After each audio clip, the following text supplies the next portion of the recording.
السلام علیکم، اینیا برڈ میں خوش آمدید کہتا ہوں۔ آج کی جو ہماری ویڈیو کا ٹاپک ہے وہ ایگ کی بریکیج کے حوالے سے۔ اکثر ہم دیکھتے ہیں کہ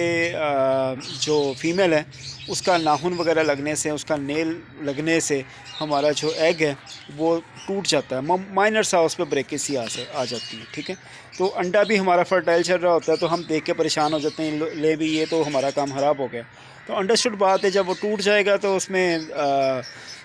اس کی جو انکوبیشن کا جو ٹائم ہے وہ پیریڈ وہ ٹھیک طرح سے وہ مکمل نہیں ہو سکے گا اور بچہ ایکسپائر ہو جائے گا، ٹھیک ہے۔ تو اس صورت میں میرے مائنڈ میں ایک پریکٹس تھی، ایک ایکسپیرینس میں کر چکا ہوں، تو میں نے کہا میں آپ سب بھائیوں سے شیئر کرتا ہوں۔ اس میں ہوتا کچھ ایسے کہ جس انڈے کا آپ کو علم ہو گیا کہ اس کے اوپر ناخن وغیرہ لگ چکا ہوا ہے اور وہ ٹوٹ گیا ہوا ہے، ٹھیک ہے، آپ نے اس کی اور فرٹیلٹی بھی اس کی مکمل ہے، تو آپ نے اس کے سب سے پہلے کیا کرنا ہے کہ آپ کے گھر میں فیمیلز کے پاس اکثر ہی نیل پالش ہوتی ہے، ٹھیک ہے۔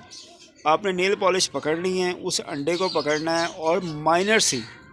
جسٹ ایک ڈاٹ جہاں پہ وہ بریکیج آئی ہو، ٹھیک ہے، وہاں پہ آپ نے نیل پالش سے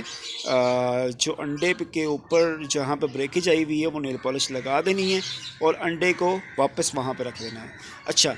یہ تو کام ہم نے کر لیا، یہ تو آسان کام ہے۔ اب اس کے بعد حفاظتی تدابیر کیا ہیں وہ میں آپ کو بتاتا ہوں۔ آپ نے کرنا کچھ ایسے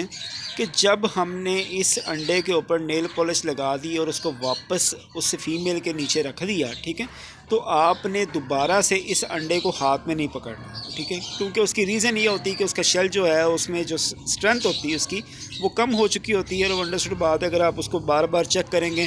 گھمائیں گے، اس کو ٹارچ پہ رکھیں گے موبائل کی، تو وہ آپ کے لیے مسئلہ پرابلم بن سکتا ہے۔ تو ہمیشہ سب سے پہلے حفاظتی تدابیر یہ آپ نے کرنی کہ اس انڈے کی فرٹیلٹی اور ڈیڈ ان شیل کو چیک کرنے کے لیے آپ نے باقاعدہ ایک ٹارچ لینی ہے، اس کو کہتے ہیں کینڈل ٹارچ، ٹھیک ہے، ایگ کینڈل ٹارچ کہتے ہیں اس کی کینڈلنگ کرنے کے لیے، ٹھیک ہے، کہ ہم چیک کر سکیں کہ اس کے اندر فرٹیلٹی ہے۔ سیم اسی طریقے سے پروسیجر ہوتا ہے چیک کرنے کا، بس وہ انڈا آپ ہاتھ میں ہینڈل نہیں کرتے، وہ جہاں پڑا ہوتا ہے جسٹ آپ کینڈل ٹارچ سے اس کے اوپر لائٹ لگاتے ہیں اور آپ چیک کر لیتے ہیں یار یہ انڈا ٹھیک چل رہا ہے یا نہیں چل رہا ہے، ٹھیک ہے۔ تو یہ احتیاط آپ نے لازمی کرنی ہے۔ جب آپ نے انڈا بریکیج ہو اس کے اوپر نیل پالش لگانی ہے اور آپ نے پریشان نہیں ہونا اور اللہ کا نام لے کے اس کو فیمیل کے نیچے رکھ دینا ہے، اور آپ نے دوبارہ اس انڈے کو ہاتھ نہیں لگانا، ٹھیک ہے، جسٹ آپ نے اس کی جو پروسیجر ہے، اس کا جو ٹائم لمٹ ہے اس کا انتظار کرنا ہے، اور بیچ میں آپ اس کو کینڈلنگ کر کے چیک کر سکتے ہیں۔ موبائل پہ نہیں رکھنا، ہاتھ میں نہیں پکڑنا تاکہ انڈا اس سے زیادہ ڈیمیج نہ ہو، ٹھیک ہے۔ تو میرے مائنڈ میں یہ ایک بات تھی جو میں نے کہا میں آپ سب سے شیئر کروں۔ تو کچھ بھائی تو بریکیج کے بعد بھی پریشان ہو جاتے ہیں، بٹ کچھ بھائیوں کو یہ اس بات کا علم ہے کہ اس کے اوپر نیل پالش لگا لیتے ہیں، بٹ اس کے بعد کی جو حفاظتی تدابیر ہیں، جو پریکاشنز ہیں، ٹھیک ہے، وہ ہم اس کو فالو نہیں کرتے ہیں۔ تو کائنڈلی